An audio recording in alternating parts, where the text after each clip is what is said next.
El crack bursátil de 1929 ha pasado a los anales de la historia como uno de los episodios económicos más catastróficos de la historia moderna. Entre el punto más álgido alcanzado en septiembre de 1929 hasta 1932, el índice industrial Dow Jones cayó, nada menos, que un 89%. Boom y crisis forman un binomio inseparable. Por lo que si se produjo tal debacle fue a consecuencia de un boom económico sin precedentes. Comenzamos un fascinante viaje hasta los locos años 20 del siglo XX.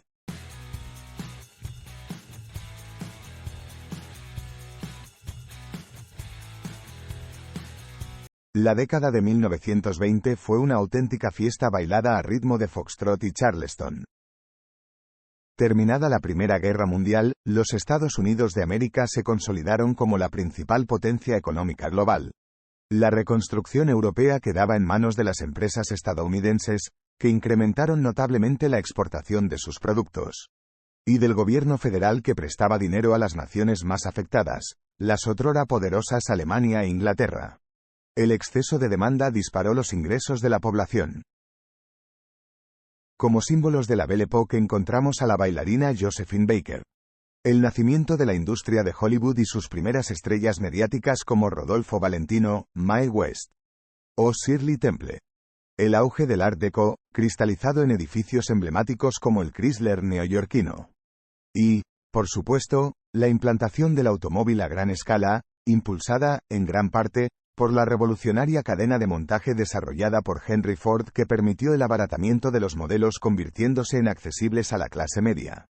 Constatar que la ley seca, promulgada en 1920 y derogada en 1933, propició el auge de la economía sumergida y el nacimiento de la mafia, por lo que gran parte de las cifras macroeconómicas conocidas de la época no reflejan fielmente la realidad. La industria financiera, siempre al loro, comenzó a ingeniar nuevas maneras de fomentar artificialmente tal prosperidad. Cada estadounidense podía plantearse ser propietario de un utilitario, un lujo que, hasta entonces, solamente estaba al alcance de unos pocos potentados. Bancos y comercios comenzaron a dar facilidades a la creciente clase media para que pudieran financiar sus compras y pagar a plazos. Las familias empezaron a usar los excedentes para disfrutar de periodos vacacionales.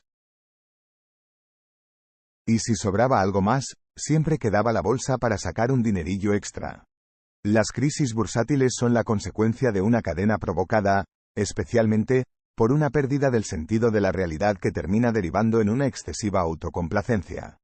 Durante toda la década de 1920, la entrada de inversores minoristas a los mercados bursátiles no paró de crecer. Muchos inversores, incluso, utilizaban financiación bancaria. El rápido crecimiento del valor de las acciones permitía a los deudores pagar fácilmente los intereses de los préstamos. Pido dinero prestado al 10% de interés y el mercado me renta un 20% anual. La panacea, vamos. El apalancamiento financiero permitido era de 1 por 10, por lo que solo se necesitaba ser propietario de $1 para recibir 10 a cambio. Un alza del 10% del mercado bursátil significaba un aumento del 100% del capital desembolsado, todo un chollo. El problema era si el precio de los valores bajaba. Una eventual caída del 10% en cualquier acción se traducía en una pérdida latente del 100%. El inversor minorista podría verse en la obligación de vender su posición o añadir capital adicional como margin call. El margin call es el requisito mínimo de capital que a un inversor le exige el broker como garantía de solvencia. Sin embargo, eso no estaba sucediendo, por lo que no habían motivos para la preocupación.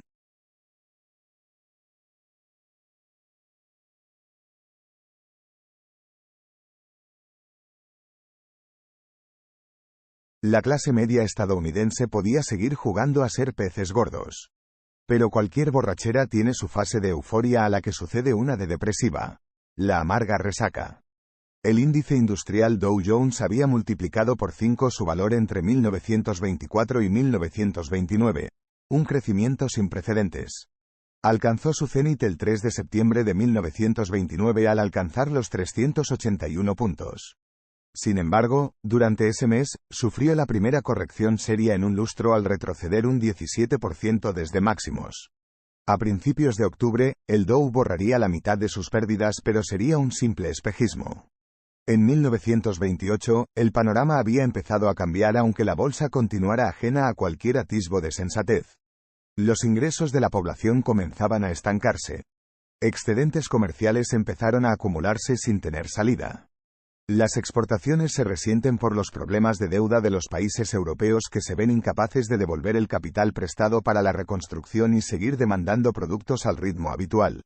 La aparición de nuevas tecnologías, pese a que repercutía en un sustancial abaratamiento de los costes, provocaba también una menor demanda de mano de obra, por lo que el desempleo comenzaba a aumentar, aunque en una proporción no demasiado preocupante todavía.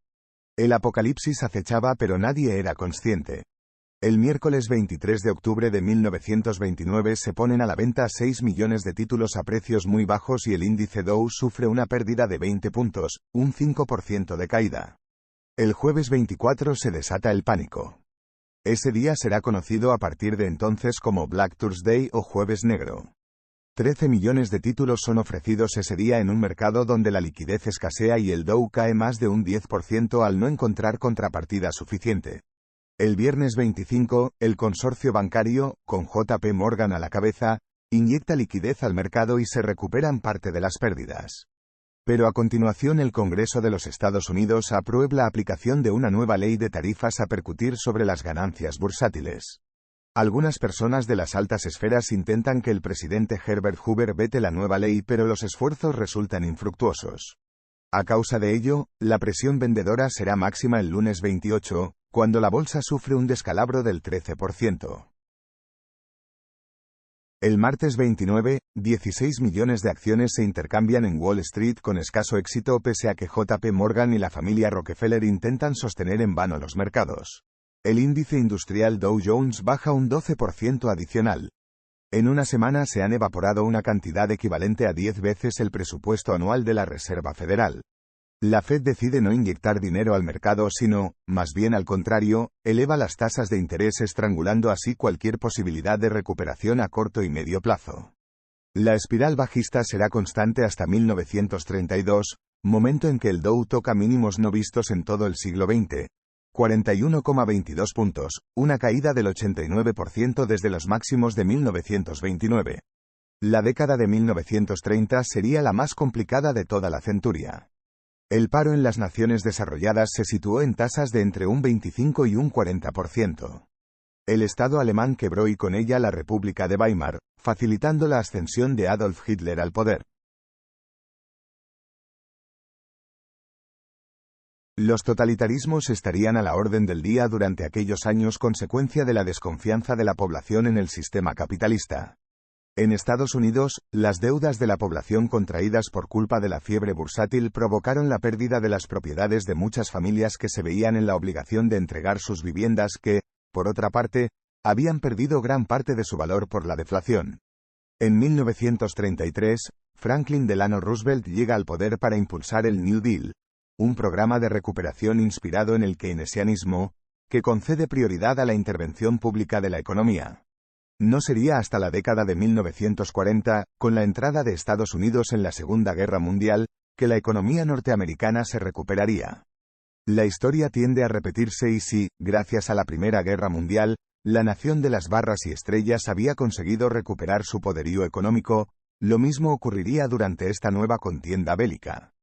Sin embargo, una vez finalizada esta, las medidas a aplicar serían muy diferentes, escarmentadas las naciones, obviamente, por el paupérrimo resultado obtenido tras las medidas adoptadas al finalizar la primera gran contienda bélica. Se crearon las Naciones Unidas.